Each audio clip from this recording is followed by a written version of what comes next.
ማለት የናት የትም አለቃትም የትም አትሄጂም ልጄ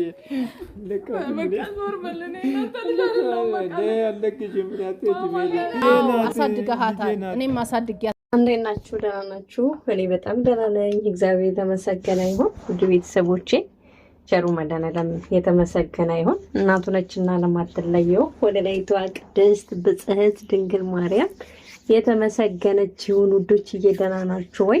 ሰሞኑን ትንሽ ጠፋው አይደለ? ጥሩ ስሜት አይደለም። ትንሽ ደብሮኛል። ትንሽ ድብርብር ብሎኛል ውዶችዬ። በኮመንት እስቲ አንድ ነገር ብሉኝ። ያው ድብርት የሚሰጥ ሳይሆን ከድብርት የሚያላቅቅ ኮመንት ስጡኝ እሺ ውዶችዬ። እኔ በጣም ደህና ነኝ። ባላችሁ በሰዓት አቆጣጠር እግዚአብሔር ሰላምታ ብዝዝት ይበርላችሁ። ለማታውቁኝ መሲ ነኝ። ዩቲዩብ ላይክ፣ ሼር፣ ሰብስክራይብ አድርጉኝ፣ አበረታቱኝ። ስወዳችሁ ፕሊዝ። እና ዛሬ ይዤላችሁ የመጣሁት ስለ ቆንጆዋ ስለ ፍልቅልቋ ተጫዋቿ ስለ ሄሉሻ ነው እና ስለ ሄሉ ቤተሰብ ነው የመጣሁት። ለመጀመሪያ ጊዜ አይደላችሁ፣ በተለይ ለሁለተኛ ጊዜ መሸወዴ ልነግራችሁ ነው። ኖራ በስራችሁ ነው የሚባለው። ብቻ እንደ ደስ ባላችሁ ተያዙት እና ለሁለተኛ ጊዜ ሁለተኛ ሄሉ በምትሰራው ቪዲዮ ምንም ነገር አላደርግም ብዬ ነበር። ማለት ማዘን፣ ማልቀስ፣ መተከዝ ምናምን ወፍ ብዬ ነበረ። ባለፈው ታስታውሱታላችሁ። አሞኛል የቀረኝ ትንሽ ጊዜ ነው ምናምን ብላ ሄሉ ቪዲዮ ለቃ ነበርና እኔ ነኝ የማውቀው ያለቀስኳትን እንባ እኔ ነኝ የማውቃት ማለት ነውና ሁለተኛ አላለቅስም ብዬ ነበረ። ግን ተሸወርኩ። ሁለተኛ ተሸወርኩ እና ደግሞ እንድሸወደኝ ያረገኝ ማሞ ማለት አባቷ ማለት ነው። ተወዳጅ አባቷ ነው።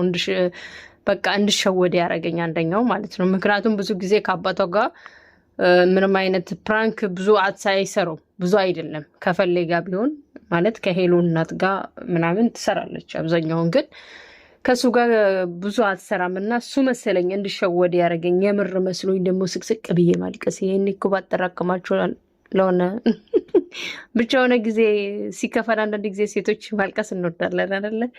የሆነ መናገር የማንችለው ነገር ሲኖር ለሰው ማስረዳት ሲያቅተን ምናምን በለቅሶ እናሳልፋለን። ለዛ ቀን ይጠቅመኝ ነበረ። ከሰርኩ ልላችሁ ነው የመጣሁትና የእውነቴን ነው የምላችሁ። ከሚባለው በላይ በጣም ያዛዘነኝ ማሞ ነው አባቷ። የሄሉ አባት በጣም ነው አንጀቴን የበላው። አንደኛ ሞታል። በዚህ አጋጣሚ እግዚአብሔር አምላክ ቸሮ መድኃኔዓለም ጨርሶ አባታችሁን ሄልዬ አባትሽን ይማርልሽ፣ ፈሌ ባለቤትሽንም ይማርልሽ። በዚህ አጋጣሚ የእውነት በጣም ነው ያዛዘነኝ። ማለት እምለው ነው ግራ ይገባኝ። ሄሉ የኛ ልጅ አይደለችም በቃ። ስለዚህ እኔ ብቻ ነኝ የማውቀው፣ እውነቱ ማንም አያውቅም።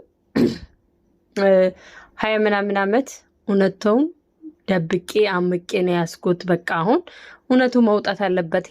ሄለንን ቤተሰቦቿን መፈለግ ካለባት ማወቅ ካለባትም ባይገኙም ትፈልግ እያለች ለማሞ እውነቱን ንገር ብላ ስትነግሮ እሱ ራሱ በምን ማለት ሄሉን በጣም ነው የሚወዳትና በምን ይመን እና በቃ እንዴት እንዳዛዘነኝ።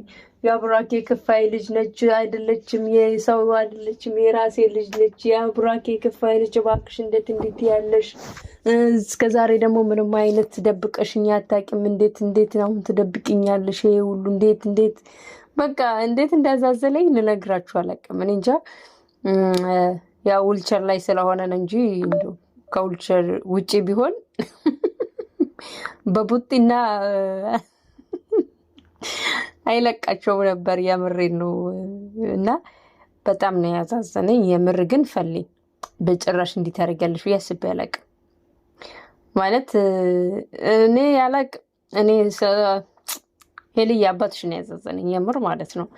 እና የሆነ ጊዜማ በቃ ውሸት ነው ብያለሁ እኮ። ግን መሀል ላይ ምናምን ውሸት ነው ስል በጣም አባትየው ሲያለቅስ በቃ ግራ ሲጋባ ምናምን በቃ የነገር እውነት ነው። እንዴት እንደዚህ እስካሁን እንዴት ተደበቀ ምናምንን።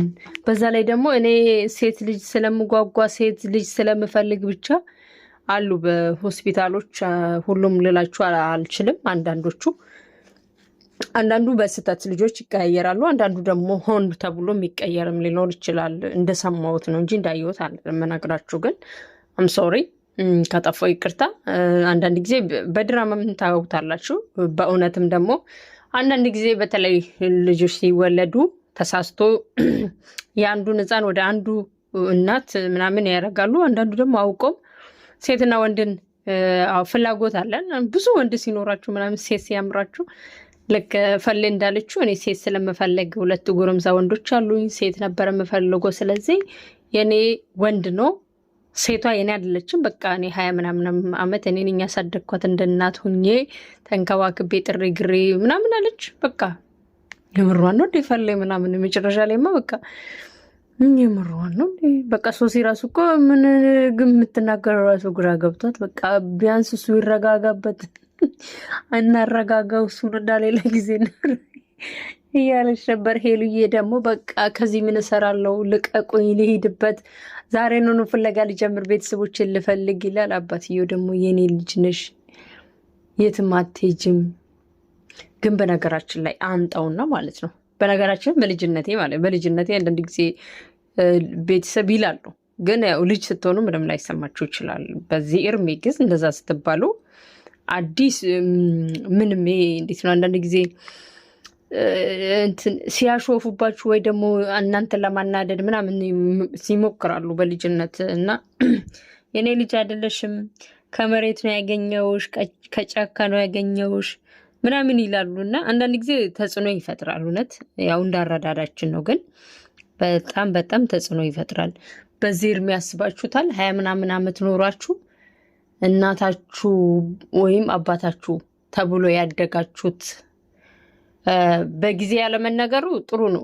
ያው ትምህርታችሁን ከቅዳችሁ ከትምህርታችሁ ከሀሳባችሁ ምናምን ከቅዳችሁ እንትን እንዳትስተጓጎሉ ያደርጋል። 20 ምናምን ዓመት ደግሞ ያው ትምህርትም ጨርሳችሁ ራሳችሁን ችላችሁ ምናምን ቢነገርም ራሱ ግን አንደኛ መፈለጉ አንደኛ እኔ ማን ነኝ፣ ወንድሞቼ ማን ነው፣ አባቴ እናቴ የት ነች ብላችሁ ፍለጋ ሁል ጊዜ በቃ እንዴት ነው ጥያቄ ትጠይቃላችሁ። ጥያቄውን ደግሞ የሚመልስ አካል ከሌለ በጣም እንኳን እናቴ የት ነች ለማታቋት እናታችሁ የት ነች ብላችሁ እንደዚህ አይነቱ ስሜት ይቅርና እኛ በስደት እናታችን እግዚአብሔር ይመስገን እናቴ ቅድስት ድንግል ማርያም የተመሰገነች ይሁንና ሙሉ ፋሚሊ ያለኝና ሙሉ ቤተሰቦቼ ወይንም እናቴ እህቶቼ ኢትዮጵያ ናቸው ያሉትና ምን ያህል እነሱን ስናፍቃቸው የሚሰማኝን ስሜት እኔ ነኝ የማውቀውና ያው ከኔ ጋር የተሰደዳችሁ ጓደኞቼም ታውቃላችሁ ይህን ስሜት የቤተሰብ ናፍቆት የሀገር ናፍቆት በቃ እኔ እንጃ ሁሉ ነገሩ ነው የሚናፍቀውና ያሳደጋቻችሁ ወይንም አባት እናት ብላችሁ አድጋችሁ ደግሞ እንደዚህ 20 ምናምን ዓመት ሞላችሁ እኔ እኮ እናትሽ አይደለም ስትባሉ ወይ በጣም ነው የሚከብደው። የምር በጣም ነው የሚከብደው። እንዴ እና ከዚህ በኋላ እናቴን አገኛለሁ ከዚህ በኋላ እንደዚህ ይሆናለሁ እንዲህ ብስማ በጣም ነው የሚደብረው የእውነት። እና የምር ፕራንክ ነው ሲሉ ፈሌ እየሳቀች በቃ ማሞ ባውን በቃ መቆጣጠር አቅቷል። ሄልን ልቀቁኝ ያዙኝ ልቀቁኝ ይሄዳሉ ትላለች። መጨረሻ ላይ ፕራንክ ነው ሲል ማሞ ራሱ አላመነም። ከዛን ሄሉ ፕራንክ ነው ስትለው እንደውም ትንሽ በቃ ወደ ማመን ወይ በጣም ነው ያሳዝነኝ። የምር በጣም ነው ያሳዝነኝ። እንባውን ዱብ አረገ እኮ አባት እኮ ይወዳል የምር ቤተሰብማ ያው ምን ጥያቄ ያለው ከቤተሰብ በላይ ማን ይወዳቸዋል ማን ያውቃቸዋል? ሰው ወይ ቤተሰብ ክፉ አሰማ ክፉ እንኳን ቢሆኑ ክፋቸውን አነስማ እንኳን ደግ ሆኖ ይቅርና ማለት ነውና 1000 ዓመት ይኖሩ። ግን ሁለተኛ እርግጠኛ ነገር ሆነ ሁሌ በቃ እርግጠኛ ነኝ እልና አላለቅስም አላዘንም አልደበርም እላለሁ። ግን ቪዲዮን ባየው ቁጥር እንዴት እንደኔ እንጃ። በተለይ ሄሉ ትንሽ ጊዜ ነው የቀረኝ ያለችው ጊዜና ፈሌ ሄሉ የኔ ልጅ አይደለችም ያለች ጊዜ ከባድ ነበር። የእውነት ከባድ ነው ማለት እኔ ብዙ ነገር እኔ በጣም ትልቅ ጥፋት ያለብኝ ምን መሰላችሁ? እኔ ነኝ ብዙዋችሁ ናችሁ የሆነ ታሪክ ስትሰሙ የሆነ በፊልም የሚሆን የዘፈን ግብዣ የሚሆን እኔ ብዙ ጊዜ ዘፈን አድናቂ እንኳን አይደለሁም። ግን የሆነ ሰው ሲልክላችሁ የሆነ ነገር ስትሰሙ ታሪኩን እኔ እዛ ውስጥ ሆኜ ነው የማዳምጠው። ለምን እንደሆነ አይለቅም። ጥሩም ሆነ እዛ ውስጥ ነኝ፣ መጥፎም ከሆነ እዛ ውስጥ ነኝ። ብቻ እኔ ሁሉም ነገር እዛ ውስጥ ነኝ። ልክ እንደ ጨው በቃ አልጠፋም ከቦታውና በጣም ግን ተጽዕኖ ይፈጥራል ማለት አእምሯችሁ ላይ ጥሩ አይመጣም። ክፉ ጋም ደጉ ጋም የሆነ የሰማችሁት ታሪክ እዛ እኔ እንደዚህ ብሆንስ እኔ እንዲህ ብሆንስ ምናምን ብላችሁ ራሳችሁ መሰል ከባድ ነው። ከዚህ አስተሳሰብ እንዴት እንደምላቀቅ እስቲ ኮመንት ላይ ኮመንቱልኝ። የምር ይህን ቪዲዮ ከመጨረሻ ያዳመጣችሁ ልጆች ያው ብታዳመጡ ግን ደስ ይለኛል። እኔም አባቷ ጋር ሄድኩኝ። ያው ብዙም ባላቅ ስል የሆነ ችግር ሲደርስባችሁ ቶሎ እዛ የዛን ሰው ቦታ ሆናችሁ ስትረዱትና ከሩቅ ስታዩት ይለያል። ግን ሄሉ ጋም ሆኜ ያየሁኝ አሁን በሄሉ ቦታ ሆኜ እነዚህ እኮ አባትና እናትሽ አይደሉም ስትባሉ አስባችሁታል? እንዲህ ባልሰማ ነው የሚሻለኝ። የምር ባልሰማ ነው የሚሻለኝ። ለማንኛውም ውድ ቤተሰቦች በጣም ጥፍት ብያለሁ። ትንሽ ጥሩ ስሜት ውስጥ አልነበርኩም። አሁን ግን ተረጋግቼ በጣም ደህና ነኝ። እግዚአብሔር ይመስገን። በዚህ አጋጣሚ በጸሎት አስቡኝ። በዚህ ቪዲዮ የምታዩ ልጆች ለማንኛውም ባላችሁበት ጊዜ ባላችሁበት ሰዓት እያንዳንዱ ሰከንድ ማይክሮ ሰከንድ እግዚአብሔር ሰላምታ አይለያችሁ። ሰው ልጅ ሁሉ ነገር ከንቱ ነው። ዋናው ነገር ጤና ነው እና ዳግመን እስክንገናኝ ደግሞ ቸር ሰንብቱ። እወዳችኋለሁ። በቃል ሳይሆን ከልብ